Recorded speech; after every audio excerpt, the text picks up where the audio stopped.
Lots of brands still think that YouTube is an online TV, that they should post the same type of stuff they did on TV, ads and infomercials. Time to pull out the basket and we dig into some hot son of a bitch! Even those a little bit more savvy on the content end of things get stuck in the TV paradigm with their miniseries. They just think they're making programming for a television audience with a shorter attention span. He doesn't listen, he has the attention span of a sparrow. And yes, there are brands that find success with this, especially media brands like late night talk shows. But in general, this type of content falls flat. Why? Because YouTube isn't just a place where you can find videos. As I've said in many of my recent episodes, YouTube is a community. I hereby pronounce you a community. Oh, that's nice. Today, I'm going to talk about 5 of the types of videos that creators who are part of the YouTube community make. If you are thinking about a strategy for your brand, these video types are simple to make and avoid investment in major production costs. They will also go much further in building long-term relationships for your brand, if that's what you're into. My name is Tara, and this is Truly Social.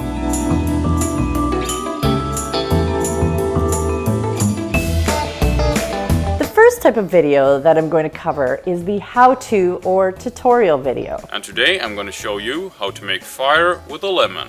This isn't about showing people how to use your product, by the way. It's about showing the audience how to do something that they really need in a simple way. If you can tie in your project logically, how-tos can be a great content marketing vehicle. Years ago, Home Depot invested in a bunch of these videos, showing how to install tile or switch out your toilet. These how-tos have millions of views versus their ads and promotions they've posted. Why? If you get your how-tos right, lots of people are searching for these subjects. Number 2, hauls are the next type of video I'm covering. A haul video is the result of someone sitting in front of a camera and going through their most recent purchases, telling the story of what they bought and why. Welcome to my channel. Today's video is going to be a big, humongous, massive Sephora haul. Now the Sephora haul bag doesn't look that big, but don't let that deceive you because I have loads of stuff in here. For whatever reason, these are enormously popular and people will sit through incredibly long videos of people pulling things out of shopping bags. Obviously, there's an incredible tie-in to products here, but you want to make sure that if you use this, you aren't just talking about your own inventory. Number 3, then there is the favorites or my faves video. My spring faves, my November faves, my favorite drugstore makeup picks, that sort of thing.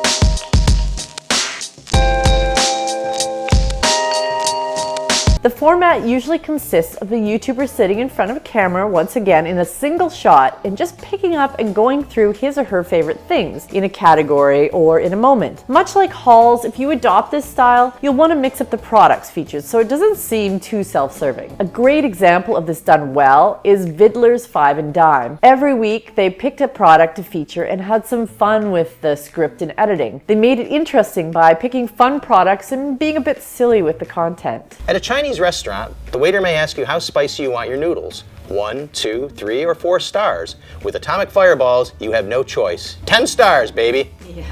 Number 4, first impressions is another popular trope on YouTube that is a super simple concept to execute. So what happens is the YouTuber uses or experiences a product they're reviewing for the first time on camera. Their audience gets to see the win or fail of the product in action, so the reaction is sometimes funny and raw.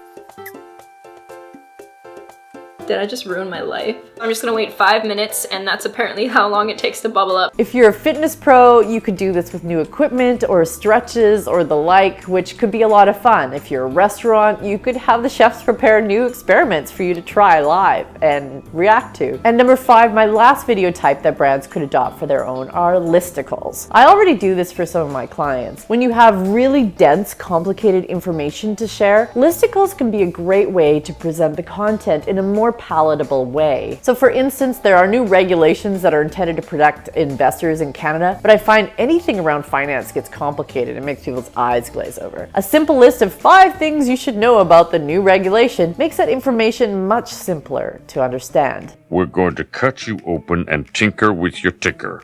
Could you dumb it down a shade? Those are just 5 of the many tropes you'll find on YouTube when it comes to content, and they all tend to be very SEO friendly, as well as the type of videos that people tend to gravitate towards on YouTube. Brands need to stop thinking of YouTube as a video platform or TV and start thinking of it as a community platform where people go to learn and connect with others. When you get the blanket thing, you can relax because everything you could ever want or be, you already have and are.